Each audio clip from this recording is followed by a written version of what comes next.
E eu quero falar hoje sobre o ambiente das portas abertas. Amém? O ambiente das portas abertas.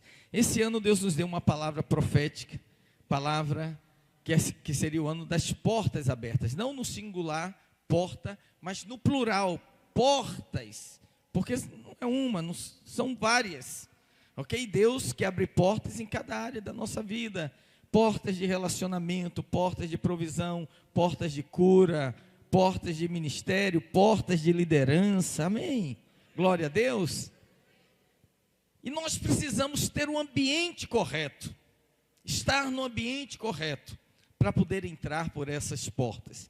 Hebreus capítulo 3, verso 19, Hebreus 3, 19 diz assim: vemos, pois, que não puderam entrar por causa da incredulidade. O texto diz que Deus não queria que eles entrassem? Não. Diz que a porta estava fechada? Não. Diz o quê? Eles não puderam entrar. Não foi Deus que impediu. Eles não puderam entrar. Por quê? Porque alguma coisa no caminho aconteceu que se tornou um impeditivo. E esses impeditivos precisam ser removidos. Porque você pode estar diante da porta, a porta está aberta, e você ainda assim não acessar. Vamos orar ao Senhor. Pai, obrigado pela Tua palavra, Senhor. Abrimos o nosso coração para receber do Teu Espírito nessa noite. Ó Pai querido e amado, nos inclinamos a Ti, nos curvamos ante a Tua presença, abrimos o nosso coração como uma terra arada, preparada, e pedimos: lança a Tua semente, ó Pai, para que ela possa germinar, encontrar um ambiente de fé, onde possa frutificar, para a glória do Senhor. Quem recebe, diga amém. Diga para quem está do seu lado: você está no lugar certo, na hora certa, com as pessoas certas, e Deus tem uma palavra para a sua vida. E se você recebe, dê uma oferta de palmas nessa noite ao Senhor. Aleluia, glória a Deus, glória a Deus, amém. Fale aleluia, diga glória a Deus, amém. Tudo na nova aliança é pela palavra. Você recebe falando, você é cheio do Espírito falando entre vós, com salmos, hinos e cânticos espirituais, seremos o quê? Cheios do Espírito. Vou te contar um segredo: boca fechada não recebe nada.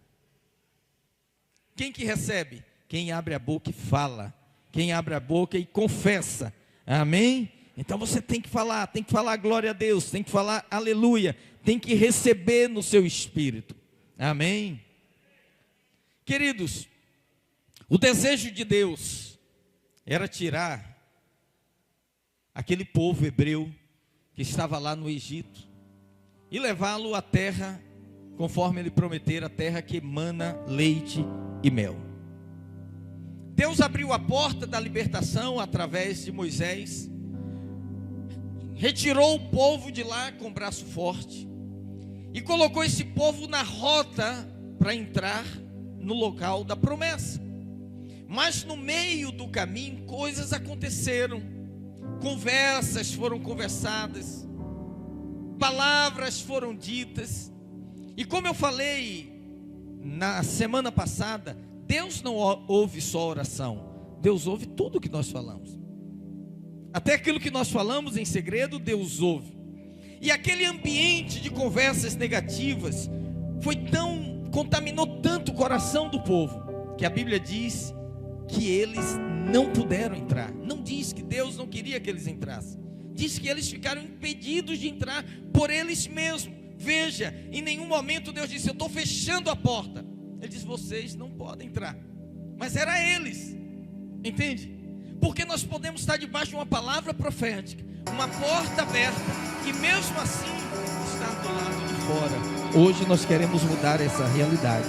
Eu acho que há muitas pessoas que estão ávidas por participar, por pisar na terra da promessa, por entrar naquilo que Deus tem para elas, mas existem obstáculos, e nós temos que compreender que as portas que Deus abre sempre vêm acompanhadas de um ambiente correto.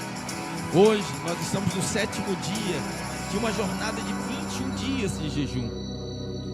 E assim, é um tempo da gente orar, é um tempo da gente buscar a Deus, é um tempo das escamas caírem do nosso rosto. Eu já falei para você, a revelação de Deus na nossa vida é como descascar uma cebola. Você tira uma parte e ainda vem outra, e você vai desfolhando ela, entendeu? Tem vários níveis de revelação. E quando você entra em jejum, você põe o seu corpo em disciplina, o seu espírito é exercitado, a sua alma é transformada e você fica mais sensível às coisas do Espírito Santo. Você é um ser tripartido, você é um espírito que possui uma alma e habita um corpo. O seu espírito contacta com Deus, não é maturidade espiritual. Seu espírito é a parte do seu ser que contacta com Deus. A sua alma, quando você converte, seu espírito muda imediatamente. A sua alma não. Ela leva tempo, é um processo de transformação. Como é que ela vai sendo transformada? Paulo diz aos Romanos, capítulo 12, verso 2: pela transformação da nossa mente, metanoia. E a transformação da nossa mente acontece como? O tanto que nós nos alimentamos da palavra de Deus. Tudo é alimento. Internet é alimento, televisão é alimento, livro é alimento, Bíblia também é alimento. Dependendo do alimento que você se alimenta, você vai corroborar ou não com esse processo de transformação. Você já viu um estudo, por exemplo, sobre novelas? Uma novela dura em média 6 meses. Em 6 meses, uma pessoa que acompanha uma novela do início ao fim, a televisão consegue formatar a mente daquela pessoa para os valores que ela está implantando ali. Seja valores contra a família, seja infidelidade, seja o que for.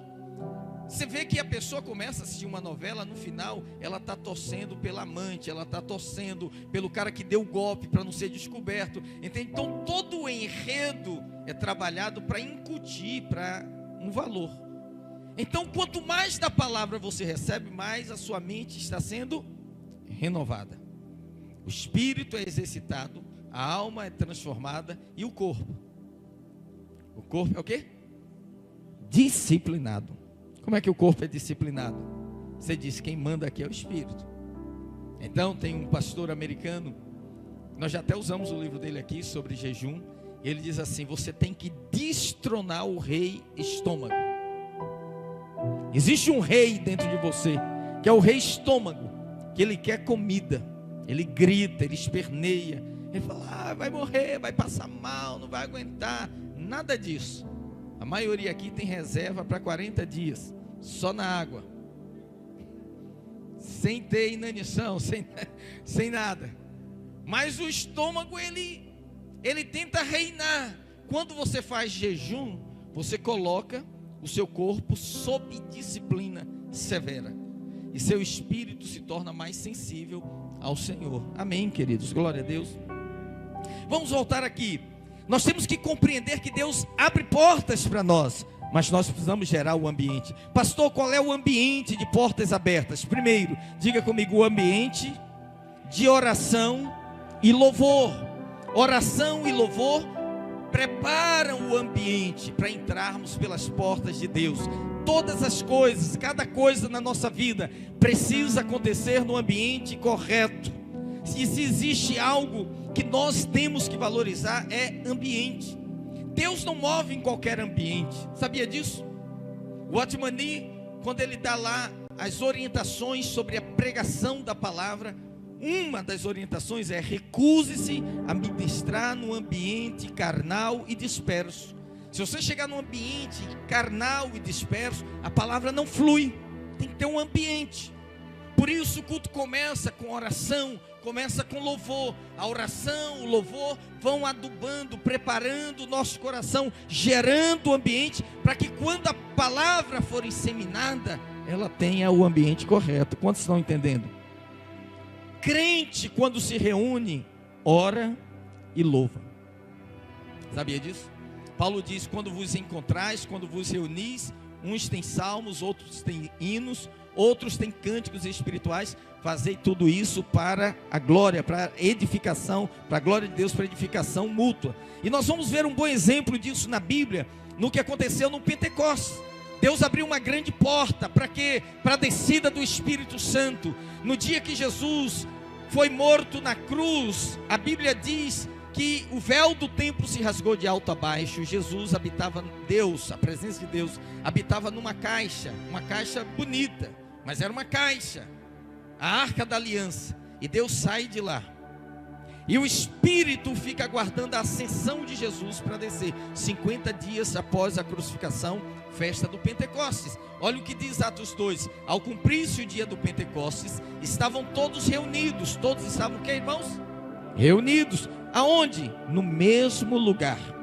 De repente veio do céu um som, como de um vento impetuoso, e encheu toda a casa onde estavam assentados, e apareceram distribuídas entre eles línguas, como de fogo, e pousou uma sobre cada um deles.